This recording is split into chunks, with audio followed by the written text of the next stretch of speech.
Picture this: a ruthless project manager who rules by fear, a decade's worth of angry debt collectors, and one old mobile number that links them all.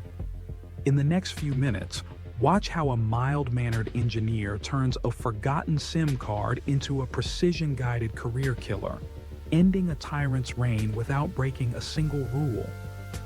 In the mid-2000s, smartphones were still science fiction. A first-year college student saved up prize money, bought a shiny Sony Ericsson, and activated a premium phone number, unaware it had belonged to someone who vanished owing more money than most people earn in a decade. By day 3, the phone rang off the hook.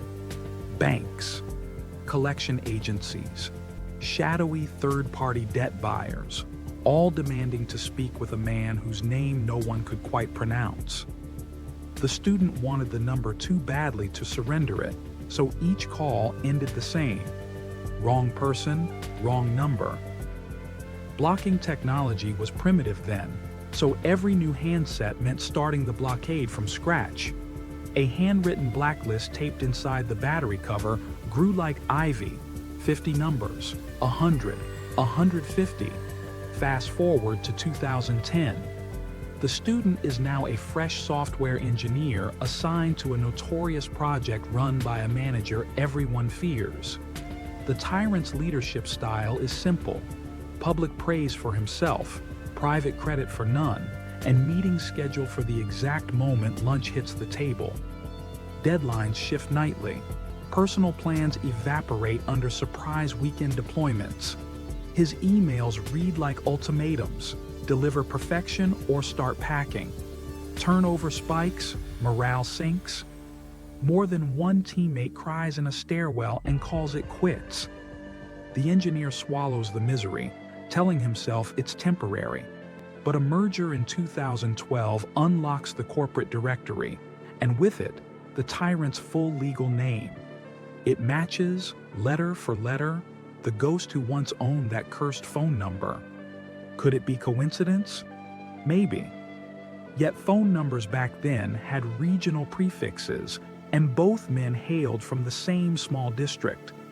For proof, the engineer visits a retired teacher who coached math Olympiad hopefuls 2 decades earlier. One look at the name and the teacher nods. Yes, that family. He left a trail of unpaid tuition and borrowed cash. The truth crystallizes.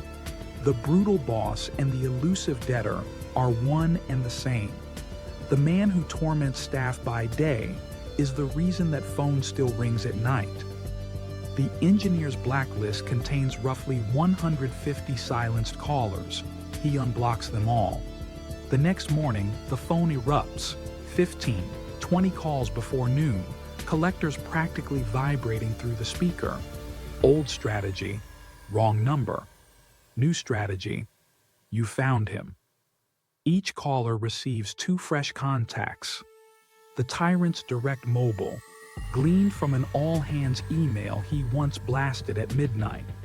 The tyrant's manager's desk line, for escalations, of course. Every agent promises to update the database immediately, grateful for the tip. Word spreads through the collection's ecosystem like electricity across wet ground. Within days, the tyrant's phone is ambushed, ringing during status meetings, buzzing on conference calls, voicemails piling up faster than he can delete them. Some collectors are polite, others spit threats of lawsuits and wage garnishments. Managers notice.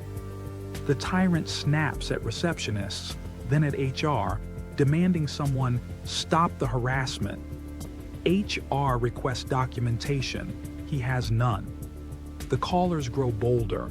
Long dormant bank loans, maxed out credit cards, even relatives who co-signed out of pity. The figure balloons past $200,000, astronomical in the local economy. Meanwhile, night shift security whispers about the tyrant pacing the parking lot, phone glued to ear, voice cracking for the first time anyone can remember. 2 months into the onslaught, senior leadership intervenes. Productivity on his project has flatlined. Client satisfaction is in free fall. An audit reveals dozens of missed red flag background checks from his original hire. Legal confirms 20 active civil cases against him, and counting. Friday morning, an envelope waits on his desk. By afternoon, security escorts him out, still fielding calls from collectors who somehow know every step he takes. The office breathes. Burned-out developers return from the brink. Schedules become humane. For the first time in years, nobody dreads opening their inbox. The phone number, now free of Tyrant-related turmoil, falls silent.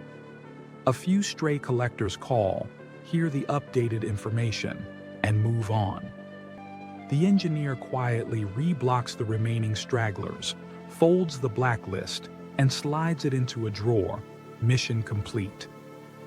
All it took was patience, a dusty SIM card, and the truth. When cruelty meets accountability, even a 9-digit phone number can become the sharpest blade. If you enjoyed this tale of poetic justice, hit subscribe for more stories where karma calls collect, and someone always answers.